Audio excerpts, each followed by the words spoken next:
All right, this will be 1-1, day 2.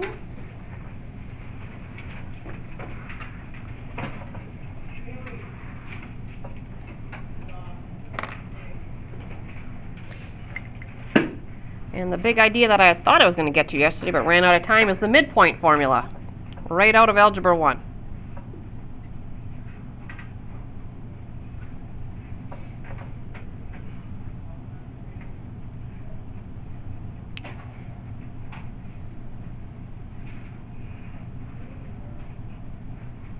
So, midpoint formula, we are looking, oh, I got this zoomed in a little bit much. You've got 2 points, each with their own ordered pair.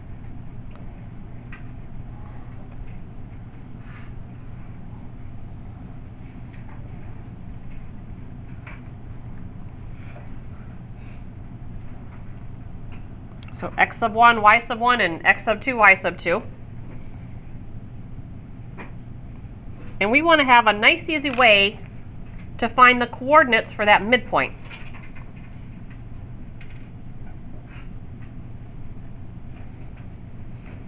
So that those two segments are congruent.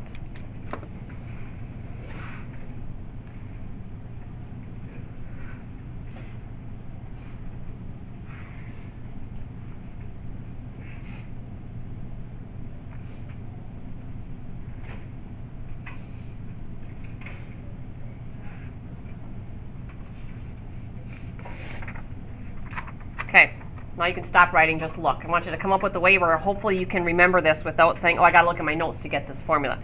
Think midpoint, think middle. Think about a number line. Say, so stop writing, just look. Say you were at 1, keep it simple, 1 and 3. 1 and 3. Where's the middle? Okay, so what can you do with 1 and 3? Adam? You could subtract them. Let's try a different set of numbers and see if it works. Say I am at 1 and 5. Where's my middle here? Where's my midpoint of 1 and 5? Yeah? 3. So does subtracting 1 from 5 give us the midpoint of 3? Okay, so we have to come up with something else. Think the middle of two numbers. So I want to come up with 3. Middle. Any guesses?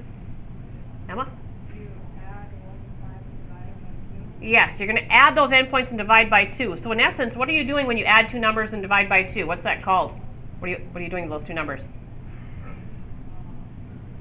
You're averaging those two numbers. So if you want to find the middle of two numbers, you're going to average them together. Add an average will get you the middle. So think about an ordered pair as two number lines. It's our x-axis number line and our y-axis number line. So to get the midpoint, all we're going to do is average the x's and average the y's. That will give us the midpoint. So hopefully now you can remember that without having to look back at your notes. Okay, midpoint is just an average, middle. So the midpoint, average the x's, so that means we're going to add them together and divide by 2. And same thing for the y's, average them together, so add them up, divide by 2.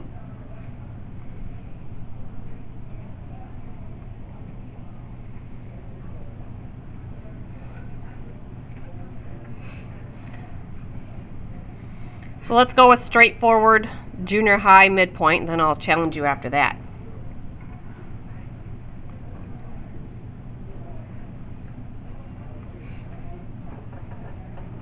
Find the midpoint if your endpoints are at 8, -4, and -9, 6. Go ahead. Crank through it. You do it, I'll do it, we'll compare.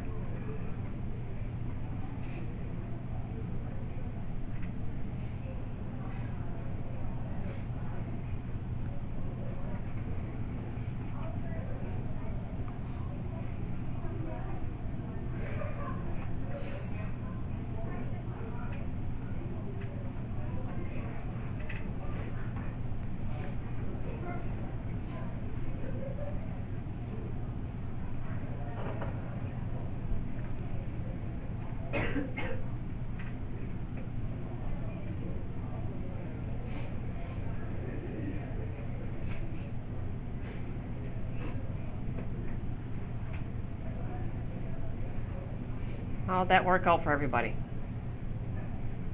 Okay, they don't get any easier than that. Pretty straightforward. Add them up, divide by 2. Now the challenging one. If I give you an endpoint and the midpoint, can you come up with the other endpoint?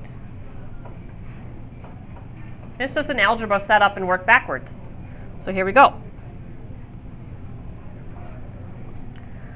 So one of the endpoints is going to be at 2, -8. The other endpoint, you don't know. That's what I'm going to ask you to find. But I do know the midpoint. The midpoint is at -1, -3.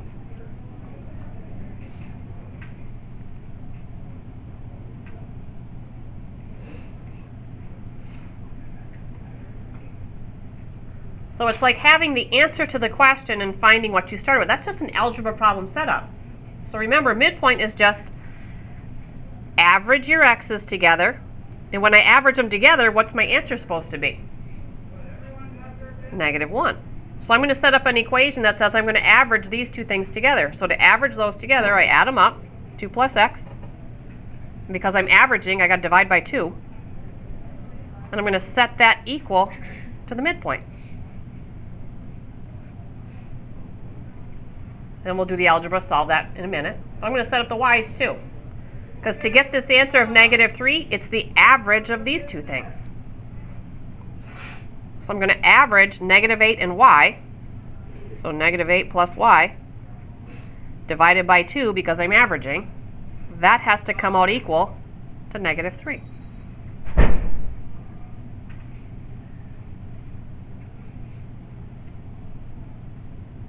Now it's your good algebra skills need to kick in.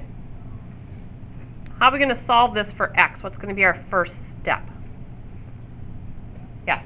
Multiply both sides by 2. That'll eliminate the fraction. Perfect first step. So we're going to times by 2. And you can see it if you put 2 over 1. Times by 2. We'll do it over here too. Times by 2. Times by 2. On the left, the 2's cancel out, and you're left with the numerator, 2 plus x. And you got -1 times 2. Give us -2. And then we'll finish up by subtracting 2. -2, subtract 2 more. 4. And over here, still timesing by 2. The 2's cancel, eliminating our fraction. So we're left with the -8 plus y equals a -6. And then just get rid of the -8.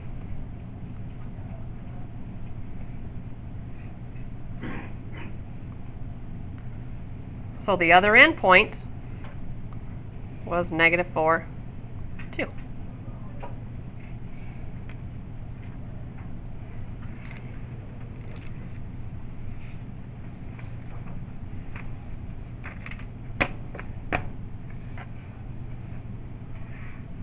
Okay, the next part of the notes, and I just want to show you how big, it's a big table.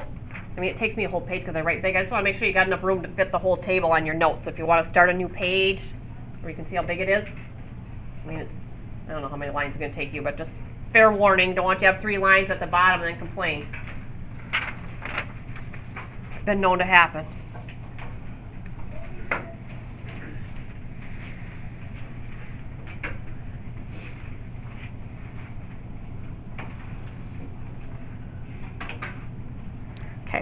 We're going to go over interval notation. 2 of these you're familiar with, 1 is going to be brand new. So there's 3, interval notation is just ways to describe sets of numbers. Like you talk domain and range, how much of the x-axis, how much of the y-axis. There's different ways to describe those sets of numbers, and we're going to go over that right now. Again, because you're going to be seeing it all through the semester. So interval notation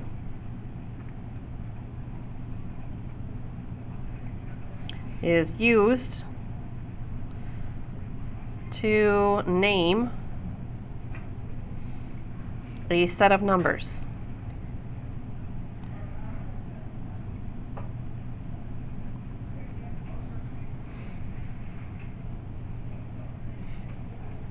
And we've got three kinds of intervals. We're going to have open intervals, half open, and closed intervals. And then the three different ways to describe them. So our table's got to have 4 columns to it.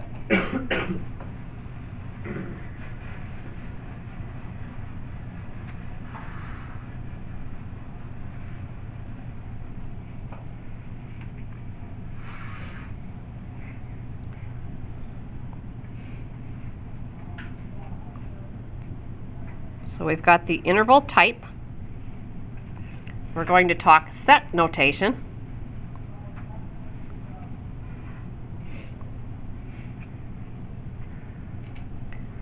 Graphing.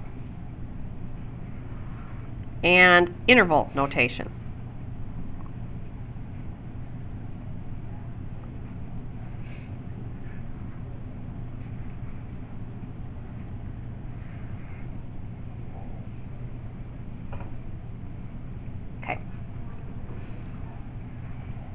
So the first interval type we're going to do is called a closed interval.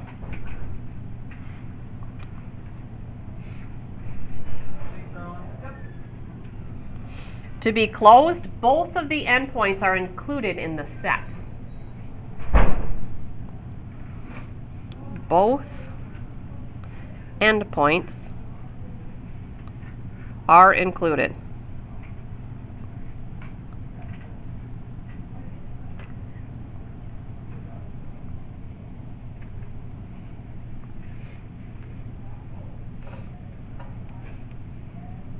I'm going to go to the graph first. We're just graphing on a number line.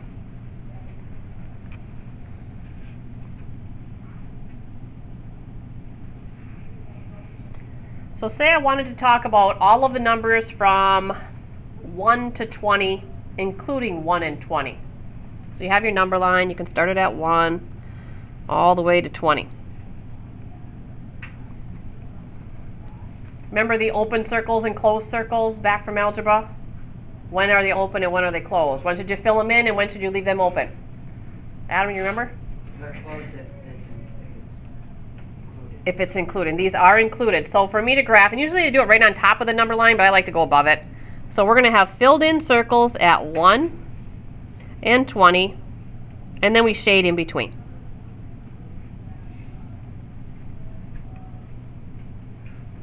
Okay, so you're familiar with graphing numbers sets on a number line. You're also familiar with set notation. Set notation has those goofy brackets that nobody can draw, where we say we're going to talk about all set of numbers, and you can name the numbers with any letter you want. I'll use all numbers A such that, a little dash, and then we describe this with our inequality symbols. What's true about every one of these numbers? Well, they are all less than or equal to 20 and greater than or equal to 1. Remember writing those I call them triple inequalities. I really don't know what the technical name is, but I'll start it out for you. So we start with our smaller number, -1. And because it's included, I use less than or equal to A. And then A is less than or equal to 20. And close that off. Remember doing those? Okay. Now what's new to you is interval notation. Both of these are okay, but there's a lot of writing there. Math people are notoriously lazy, so we want a quicker way to do it. So interval notation uses brackets. Like we've got filled in circles and open circles. This uses either these squared brackets or parentheses. The squared ones mean that the numbers are included, and the rounded ones, the parentheses, mean that the numbers are not included. So because the circles are filled in, we would use these squared brackets, and all you do is you put the smallest number where it starts to the largest number that's included and where it ends. So just that little notation means I'm talking about all the numbers starting at 1, including 1, stopping at 20, including 20. That's describing what these two things did. Easy enough? Okay. So that's closed. Now we want to go open. interval. Open interval, neither endpoint is included. So endpoints are not included.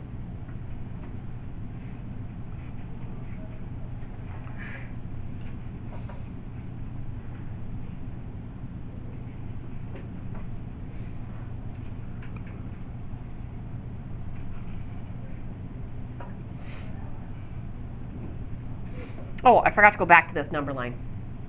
Our textbook, this trig book, is the only book I've seen do it. They don't do the circles on the line. Every other math book out there in the world, I think, does the circles. They will do this. They'll put the squared brackets on the line instead of the circles and then shade in between. I forgot about that. So instead of the circles, our textbook is going to use the brackets.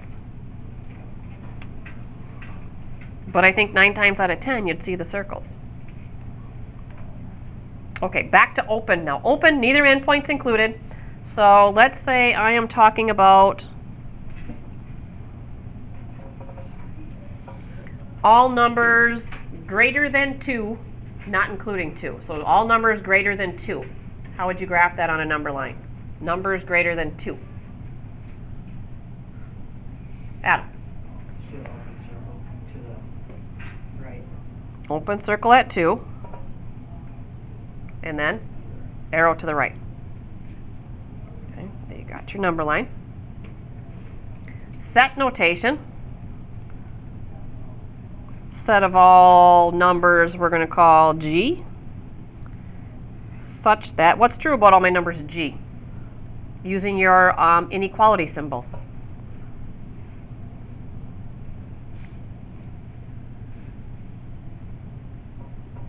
Ahead. So G greater than 2. Do you want the little bar underneath that?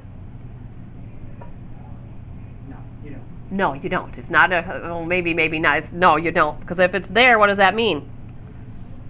Means it's included and I'd fill it in. I don't want it filled in, so you cannot put the little bar under there like we did here.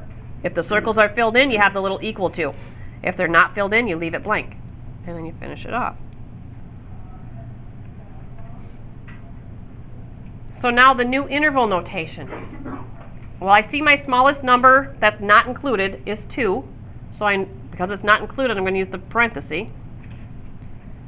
But what's my biggest number in this set?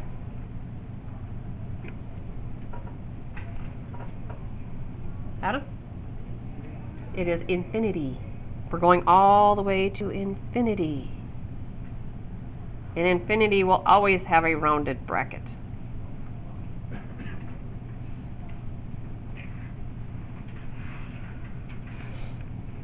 I want to do one more example in here.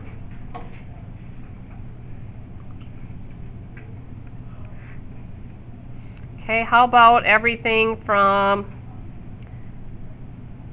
-10 to 0 and not including them? So everything between -10 and 0, not including -10 and 0. So that's your open and in between. I think the graphing is obviously the easiest. Set notation.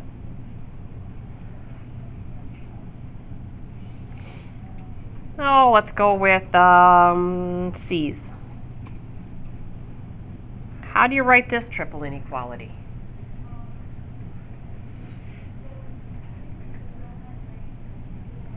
Okay, add one more.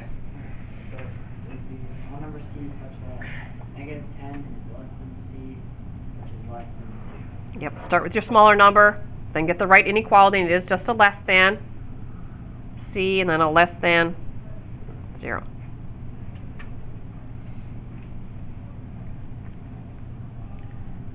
And now for the nice short interval notation. Nothing's included, so use your rounded brackets. Smallest one is -10. Biggest one is 0. What does that look like? That's the only thing you ever saw. What would you think that was?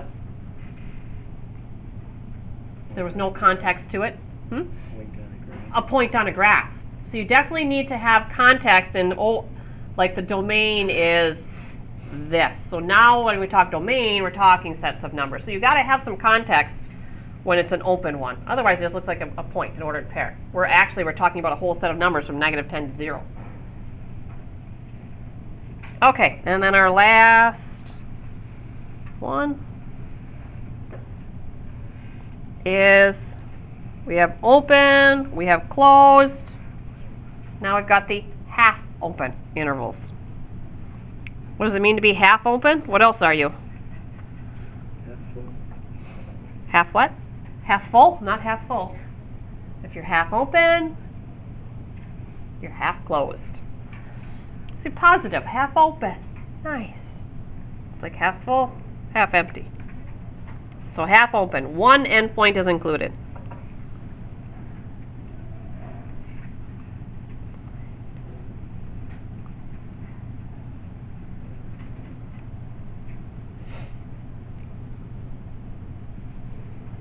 Okay, I'm going to give you the set of all x such that x is greater than or equal to -3.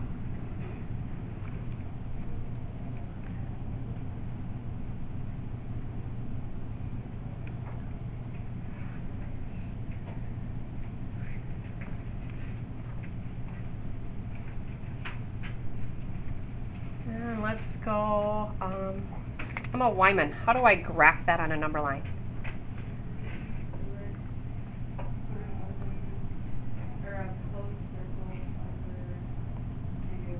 Closed circle over -3, so I'm going to fill that in.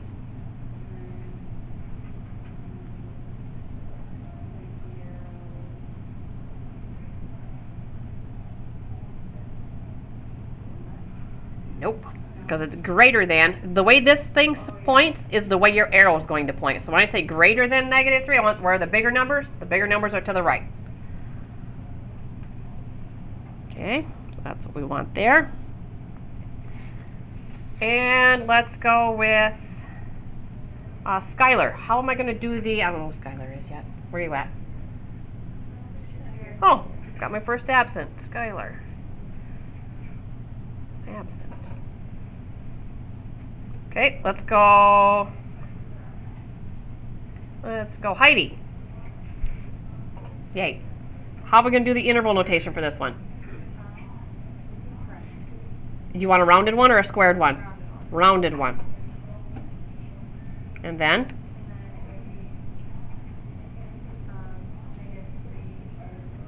And infinity. And what kind of bracket or brace or what do you want here? Squared or rounded? Rounded. One thing is wrong there. Cooper, what do you think is wrong with that? It would be the squared one. Why is it squared, Cooper? That's what it means. When it's squared, it's included. When it's a parenthesis, it's not included. So when it's filled in, you need the squared. Oh, I forgot about doing our textbook way. So the textbook would do squared in the arrow. Let's jump back here. Our textbook, instead of the open circles, is going to do the rounded and the shading, just like we've got the rounded there. And then this one would be rounded and arrow. Okay. Now I want to go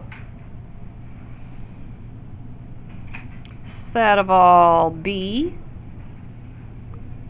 such that b is less than or equal to -5.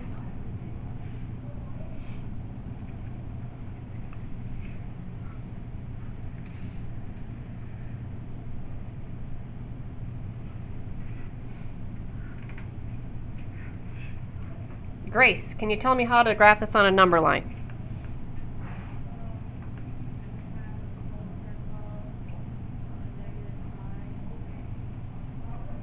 Okay. arrow to the left. You can look at the way that's pointing or think less than left. Okay, now the new interval notation. What do you want here? Remember, we've got to start with the smallest number in our set. Yeah. Correct. Like the regular parentheses. Regular parenthesis. Infinity. Infinity. Negative 5 and a square parenthesis. Negative parenthesis and a square. There is one small thing wrong with that. Adam? It's got a negative. It is, because infinity is out to the right. That's positive. We need to talk negative infinity. We know exactly which way we're going. So a little negative here, and you're good to go. Nice job. And then our last half open is, which one did I do? That one. Oh, I think we're good. I'm not even going to bother with the last. That's gonna be it. Okay, moving on.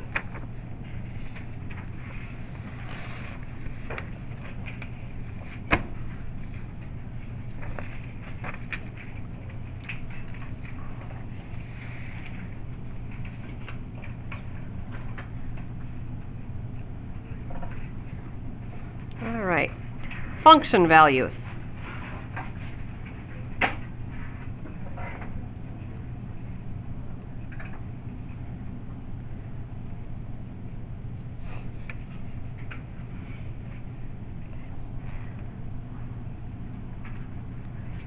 What example number am I on?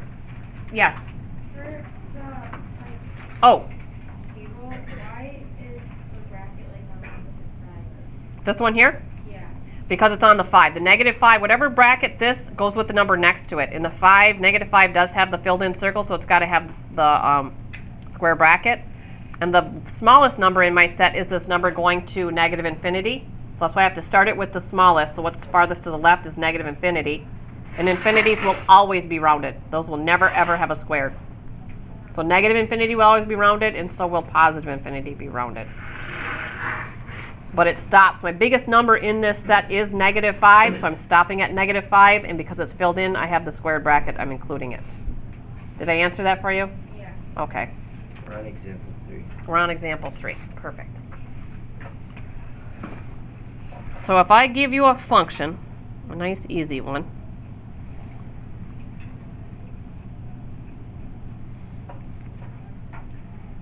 if we were to graph that function, what would it look like? You recognize that at all? Yes, Lexi. It would be a line. What do you know about that line? Go ahead. Slope is 3 and? Very good. Okay. Didn't have to know that, just checking. So it's definitely a linear function. And if I ask you to find f of 4, what am I asking you to do? So I'm asking you to find the function value at 4. Yeah. Just put 4 in for x. Plug and chug. 3 times 4 minus 1. We got 11. Okay. What if I ask you to find f of n? What's that asking you to do? Adam? Same thing, but plugging in n. So in place of x, I'm putting an n. 3n minus 1. Can I do anything with that? Nope. And what if I ask you to put in f of g plus 2?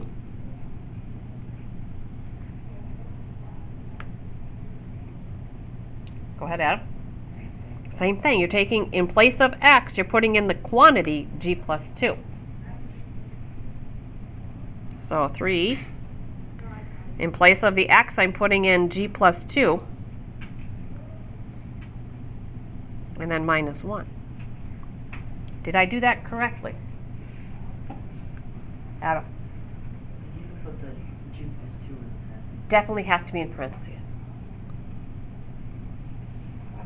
Now, can I simplify that? Yeah, what are we going to do? What's it called? Distributive property. So we're going to distribute that 3 in and get 3g plus 6 And I still have this minus 1. And now it's legal to combine the 6 and the minus 1.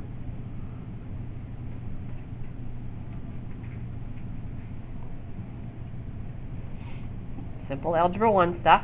Now I'm going to give you a more complicated function.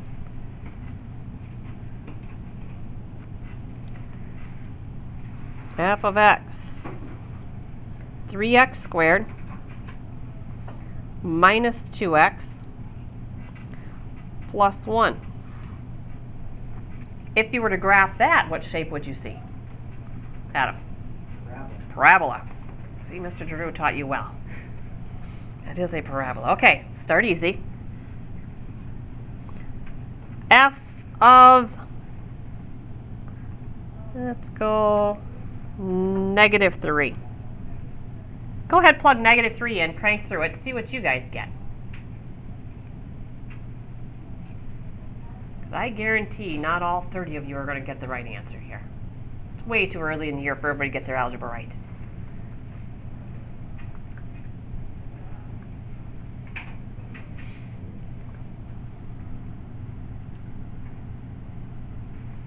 And especially if you pick up a calculator and do it.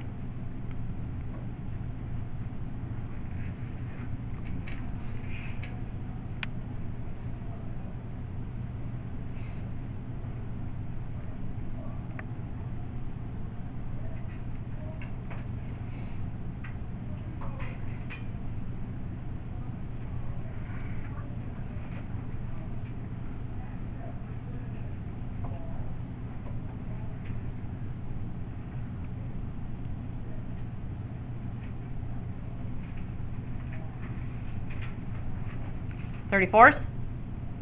Most of you? If not, take a look. Okay. We're going to end with the super challenging one. F of 2a plus 4.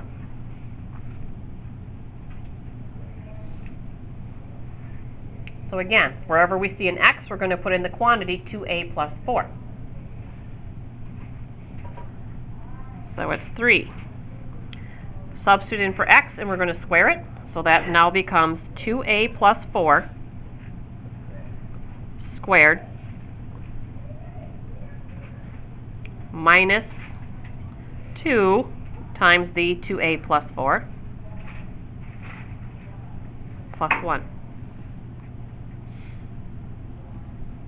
Okay, I don't want you to start on your own because about half of you will do this wrong. How do I know this? Because I've been sitting in this chair for a long time. Many of you, I know, don't even lie. If I said, okay, start simplifying this, expand it out, will want to distribute this in. Am I correct? Some of you want to do that? Don't lie. What do I have to do to actually square this quantity here?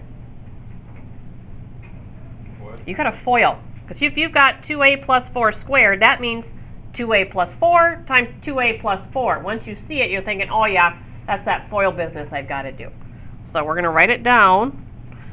2a plus 4 times 2a plus 4.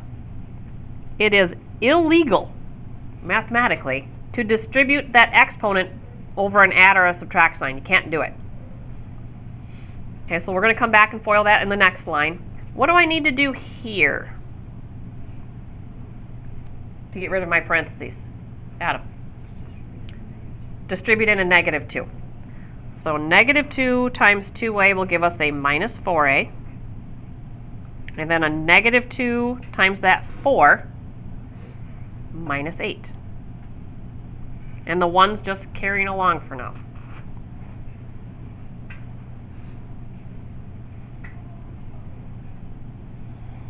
Back to this first term. I actually have 3 things here multiplied. 3 times this quantity times this quantity. When you're multiplying 3 things together, it doesn't matter where you start. You can only multiply 2 together at a time. Get that answer, then multiply by the third thing. So, you've got options. You can either distribute the 3 in first and then FOIL, or you can FOIL first and then multiply by 3. Both are legal. Both are about the same amount of work. Which one do you want to go with? Adam. FOIL. All right, so we're going to save the 3. That's going to stay, which means I'm still going to need a parenthesis. because the 3 has to get multiplied by the result of this FOIL. So we'll FOIL. 4a squared. Outer gives us 8a.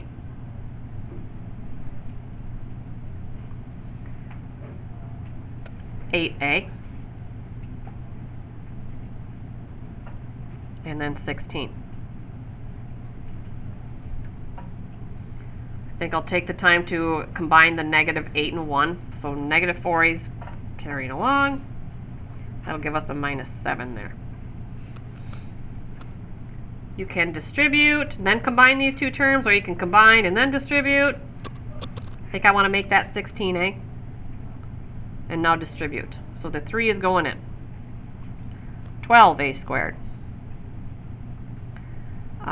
3 times 16, let's see, that's going to be 48a plus 48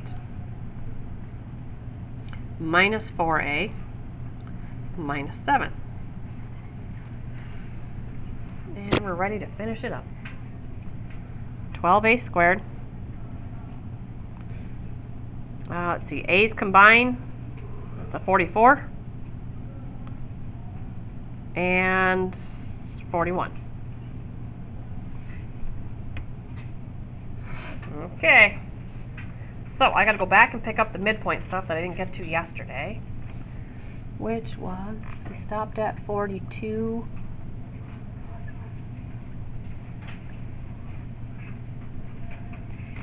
So we're going to pick up page 11.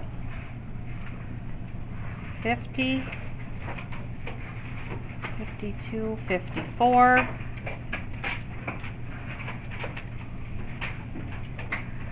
55, 57 to 74, skipping, 65 and 66.